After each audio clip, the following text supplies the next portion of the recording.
श्री कृष्ण। जय श्री राधिका रानी।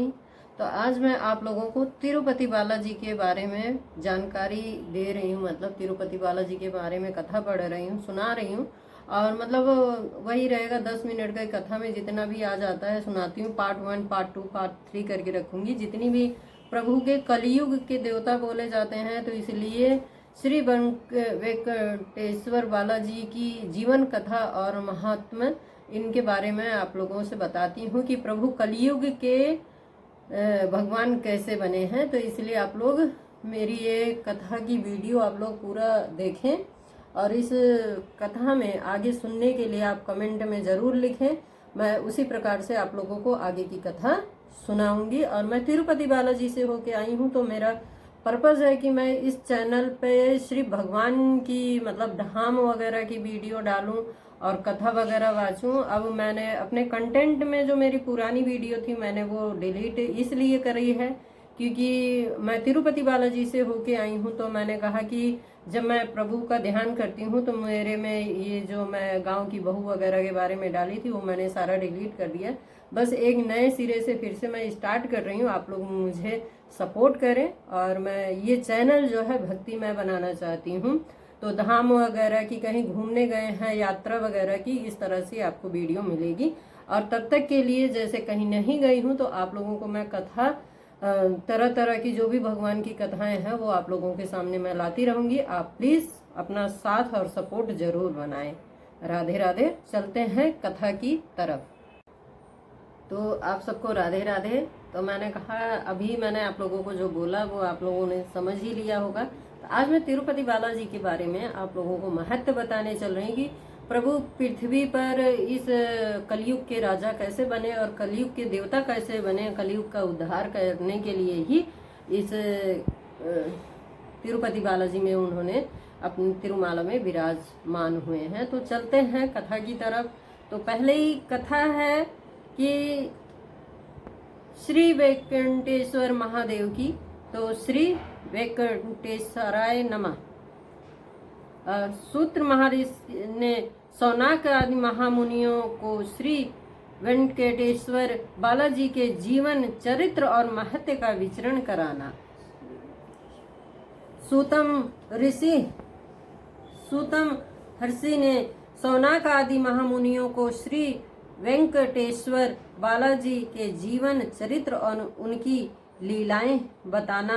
पवित्र भारतखंड में नैमिष नामक आरण्य प्राप्त महापुण्य स्थल है। वहीं देवर्षि, महर्षि तथा महामुनिगण तपस्या कर रहे हैं।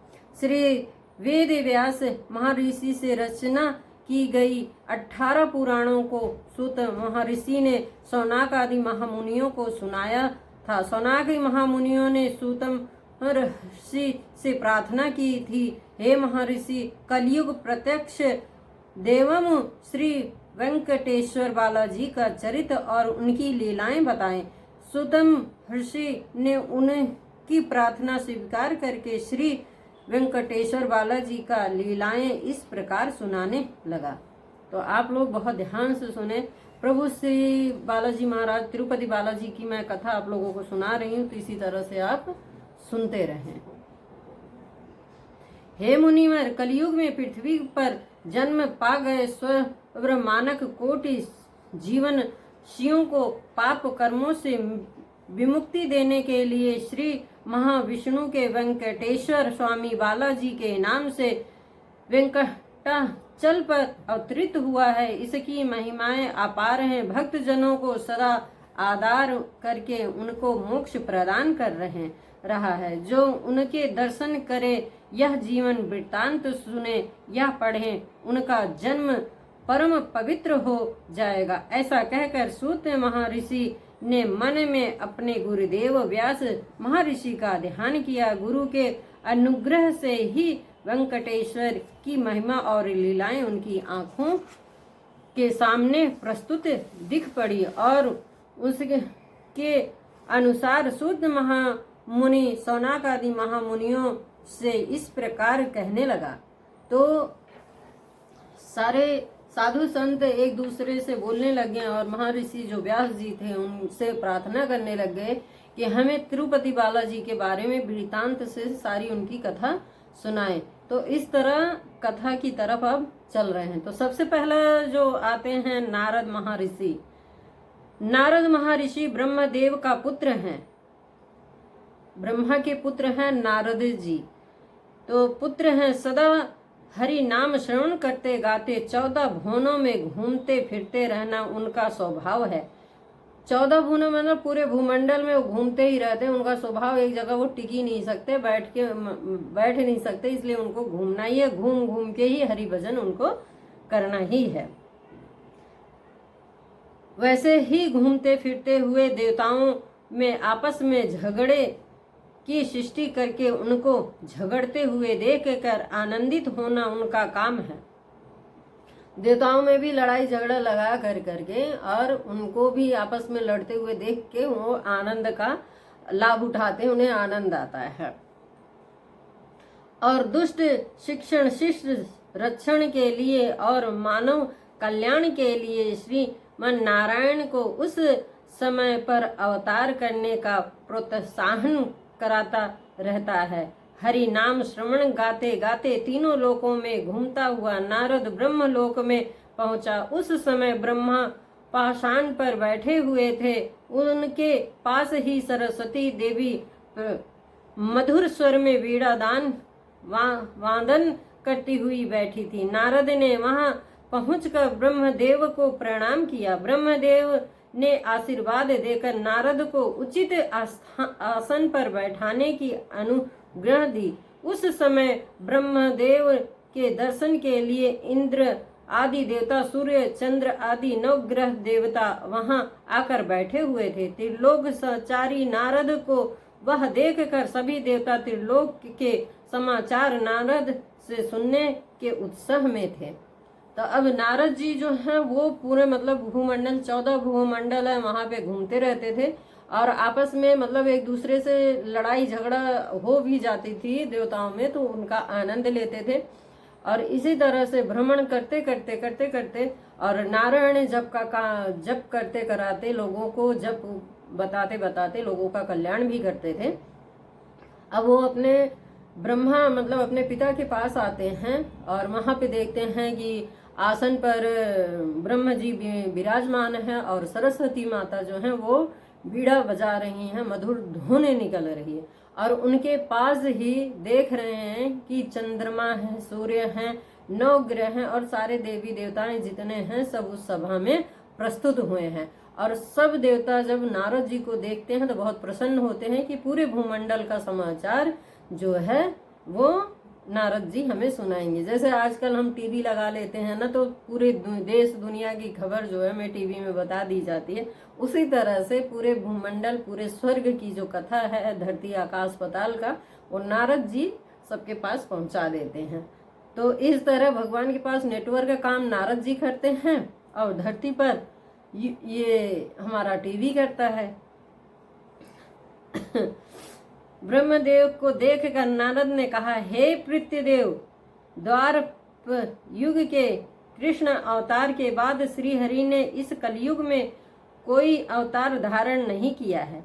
अब नारद जी कह रहे हैं कि अपने पिता से कह रहे हैं कि हे पिताश्री, कृष्ण भगवान जो है द्वापर युग से लेके अभी तक का कोई अवतार नहीं लिए हैं, अपना अवतार धारण नहीं करे हैं। तो अब इसके बारे में चर्चा हो रही है, आप लोग जरूर ध्यान से सुने। छोड़कर इसी वजह से कलयुग के मानव ज्ञानहीन होकर, भक्ति श्रद्धाओं को छोड़कर पुण्यहीन होकर नरक कूप में जा रहे हैं। इनको बचाने का कोई उपाय बताएं। तो अब जो है प्रभु द्वापर मतलब युग में उन्होंने जन्म लिया था, उसके बाद उन्होंने जन्म नहीं लिया।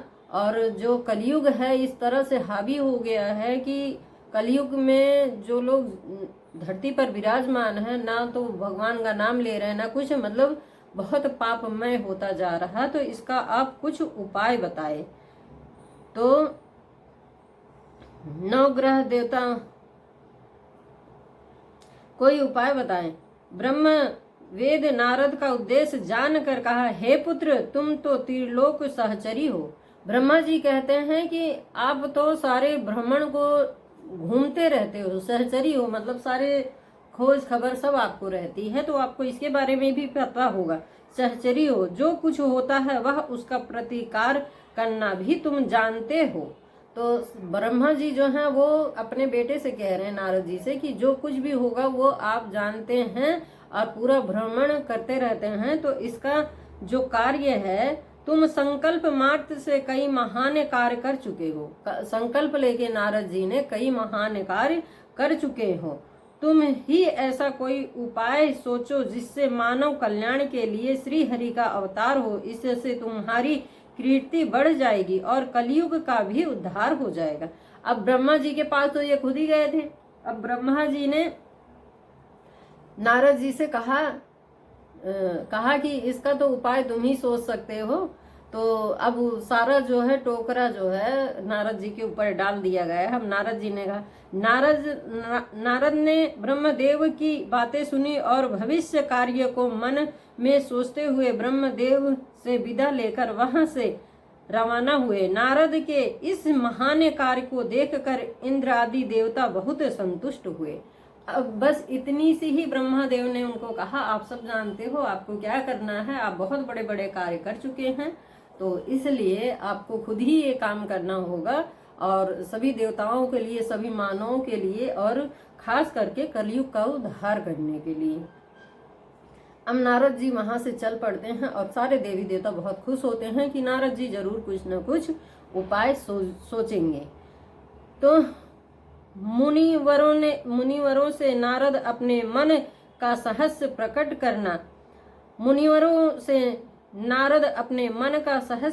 करना। नारद महर्षि हरि नाम श्रवण करते करते भूलोक में गंगा नदी के किनारे आ पहुंचे। अब जो है वो स्वर्ग वगैरह से होके भ्रमण करते करते भगवान का नाम जपते जपते वो भूलोक पे आ गए, धरती पे आ गए और गंगा नदी के किनारे आ पहुंचे। अब गंगा नदी के किनारे तो आ पहुंचे हैं। गंगा नदी के किनारे कश्यप महामुनि, राति मुनि लोग लोक कल्याण के लिए महायज्ञ कर रहे थे। नारद महर्षि वहां पहुंचकर मुनिवरों से हो रहे महायज्ञ को देखकर संतुष्ट हुए। अब वहां पे जो यज्ञ वगैरह हो रहा था ना, नारद जी उस चीज को देख के बहुत संतुष्ट हुए। उन्हें अच्छा लगा कि कलयुग में भी इस तरह से काम चल रहा है, प्रभु को ध्यान में रखा जा रहा है। यज्ञ करने वाले मुनिगणों ने नारद का आगमन देखकर उचित रीति से उनका स्वागत किया। मुनिवरों ने अपने से हो रहे महायज्ञ के बारे में नारद को बताया। नारद सुनकर संतुष्ट हुए और कहा कि हे मुनिवर, आप लोक कल्याण के लिए इस यज्ञ को कर रहे हैं, यह ठीक है, मगर इस यज्ञ का फल भोगता कौन है? अब नारद जी ने अब अपना काम करना शुरू कर दिया है। कहते हैं ना, नारद जी जब अपना काम करने लग जाते हैं तो बड़े बड़े सोच में पड़ जाते हैं, तो इसी तरह से नारद जी ने अपना काम करना शुरू कर दिया है। तो अब यज्ञ का हो रहा था, लोक कल्याण के लिए, भगवान के लिए सबको यज्ञ कर रहे थे। अब उस यज्ञ का कल्याण करने के लिए उन्होंने पूछा कि ये यज्ञ किसके लिए कर रहे हो, इसका फल किसको मिलेगा, किस देवता को आप देना चाहते हो। तो ये वाली पूरी कथा मैं आपको अभी जितनी चल रही है मैं इसको सुना दे रही हूँ आपको। नारद ने कहा, आप लोग कल्याण के लिए इस यज्ञ को कर रहे हैं, यह ठीक है, मगर इस यज्ञ का फल भोगता कौन है? त्रिमूर्तियों में कौन इस यज्ञ का फल देगा? बताइए। मुनियों के मुख से इसका जवाब नहीं मिला। तो नारद ने कहा, बिना सोच विचार से करता हुआ यज्ञ निष्फल होगा। पहले आप लोग निश्चय कीजिए कि त्रिमूर्तियों में किस में सद्गुण और शांति स्वभाव है, वही यज्ञ का फल दे सकता है। त्रिमूर्ति मतलब ब्रह्मा विष्णु महेश। अब ये अगर आप कोई संकल्प लेते हैं, कोई पूजा पाठ का संकल्प लेते हैं कि आपका ये कार्य भगवान को हम अर्पण करना चाहते हैं, तो उसी हिसाब से हमें करना चाहिए। और बिना सोचे समझे अगर हम पूजा करने बैठे हैं और भगवान का आवाहन नहीं करा है, और ऐसे ही करके किसी भी भगवान को हम अर्पण कर रहे हैं, तो वो पूजा पाठ हमारा मान्य नहीं होता है। इसीलिए जब कथा वगैरह होती है तो पंडित जी जो हैं सारे देवी देवताओं को आवाहन देते हैं, उनका नाम लेते हैं, वैसे कार्य और सिद्धि के प्रति उनसे हम प्रार्थना करते हैं, तब जा करके हमारी कथा स्वीकार होती है। अब ब्रह्मा विष्णु महेश में से कौन ऐसे शांति वाले एकदम स्वभाव के देवता हैं जो आप उनको ये फल प्रदान करना चाहते हैं? मुनियों से नारद जी ने मुनियों से पूछा कि आप किसको देना चाहते हैं। तो अब नारद जी के बाद तो लपेटे में आई गए सारे साधु संत। अब उन्होंने नारद की ये बातें सुनकर मुनिवर भ्रांत हुए और आपस में सोचने लगे कि त्रिमूर्तियों में सतगुण वाला कौन है। आखिर कुछ लोग ब्रह्मदेव के पक्ष में और कुछ लोग विष्णु देव के पक्ष में, बाकी लोग महेश्वर के पक्ष में हो गए, इसलिए एक निश्चय पर ना आ सके। बाद में आपस में इसी बात पर कलह आभार हुआ। मुनिगण यश छोड़कर आपस में लड़ने लगे। यज्ञ स्थल युद्ध क्षेत्र बन गया। मंत्रों के उच्चार के बदले दूषण भाषण की वर्षा होने लगी। यह अब जो है, जब नारद जी की बात जब सुने इन लोगों ने तो आपस में ही लड़ाई झगड़ा करने लगे। नहीं, इसका फल हम विष्णु भगवान को देंगे, उसका फल हम उनको देंगे, ब्रह्मा जी को देंगे, नहीं हम इसका फल भोलेनाथ को देंगे। अब इसी बात पे जहाँ पे मंत्रों का उच्चारण हो रहा था वहाँ लड़ाइयों का स्वर गूंज उठा। अब वहाँ पे पूजा पाठ का ऐसा कुछ नहीं रह गया, वहाँ पे लड़ाइयों का वो छिड़ गया। यह देख कर नारद ने मुनियों से कहा कि हे मुनिवर, आप लोग आपस में लड़ना अच्छा नहीं है। आप लोगों को पहले यह जानना चाहिए कि त्रिमूर्तियों में सद्गुण किसमें अधिक मात्रा है। सद्गुण, रजोगुण, तमोगुण नामक इन 3 गुणों में सद्गुण प्रधान है। अब सोचिए, त्रिमूर्तियों में इस गुणों की परीक्षा लेने वाला कौन है। नारद की इस सलाह को सुनकर कोई भी आगे नहीं आ सका और किसी में भी त्रिमूर्तियों की परीक्षा लेने की ताकत नहीं थी। आखिर नारद ने बताया, आप लोगों में से श्रेष्ठ तपोधन विज्ञु महर्षि हैं। विज्ञु महर्षि ही यह परीक्षा कर सकते हैं। नारद की इस सूचना से सब लोग आनंदित हुए और भृगु महर्षि को त्रिमूर्तियों की परीक्षा लेने का अधिकार दिया। विज्ञु महर्षि भी नारद की इस ने सूचना को मान लिया और त्रिमूर्तियों की परीक्षा लेने निकल पड़े। नारद सूचना को मान लिया और त्रिमूर्तियों की परीक्षा लेने निकला। नारद मन ही मन संतुष्ट हुए कि भिंग्यू का घमंड अब निकल जाएगा। तो भिंग्यू महर्षि का भी घमंड तोड़ना था नारद जी को। और त्रिमूर्तियों में से कौन सबसे ज्यादा सहनशीलता किसके पास है ये भी देखना है। उसी तरह से तब जाकर के अब आगे की कथा शुरू होगी। तो आज के लिए बस अभी इतना ही। अब अगला पाठ मैं इसका शुरू करूंगी, तब तक के लिए आप बने रहें और मेरी ये वीडियो आप लोग जरूर सुने। अब अगला और इसी तरह से रोचक कथाएं शुरू होने लग जाएंगी। तो अभी तो इतना ही आप लोगों के लिए है, आगे फिर बताऊंगी। अभी तो मतलब महाभिंगु ऋषि वहां पे पहुंचेंगे तीनों देवताओं के पास, तो किस तरह से उनका सामना होता है, क्या होता है।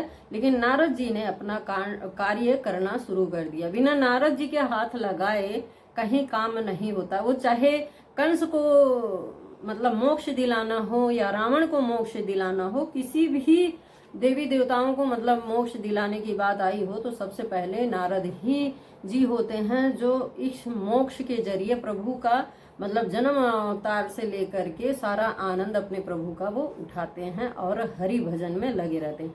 तो आप लोग भी इसी तरह से हरि भजन में लगे और कथा सुनते रहें। और मैं लाइव भी करती हूँ, लाइव में भी आती हूँ। और इसी तरह से मैंने सोचा कि क्यों ना, मैं बहुत दिन हो गया तो इस तरह से मैंने आप लोगों के सामने कथाएं वगैरह नहीं लाई, तो इसी तरह से मैं रोज डेली कथा भी डाला करूं। आप लोग बड़े ध्यान से सुने। जो भी मेरे लाइव सब्सक्राइबर हैं या वैसे भी मुझे जो सब्सक्राइब कर लिया है, तो उन लोगों का बहुत बहुत धन्यवाद मुझे सपोर्ट करने के लिए। प्लीज़ इसी तरह से अपना सपोर्ट बनाए रखें। और मैं तिरुपति बालाजी का दर्शन करके आई, मैंने कहा कि क्यों ना मैं तिरुपति बालाजी के बारे में आप लोगों को जानकारी दूं, नॉलेज दूं। तो इसी तरह से प्रभु जी की स्टार्टिंग की कथा तिरुपति बालाजी की। जय श्री कृष्ण, जय श्री राधे।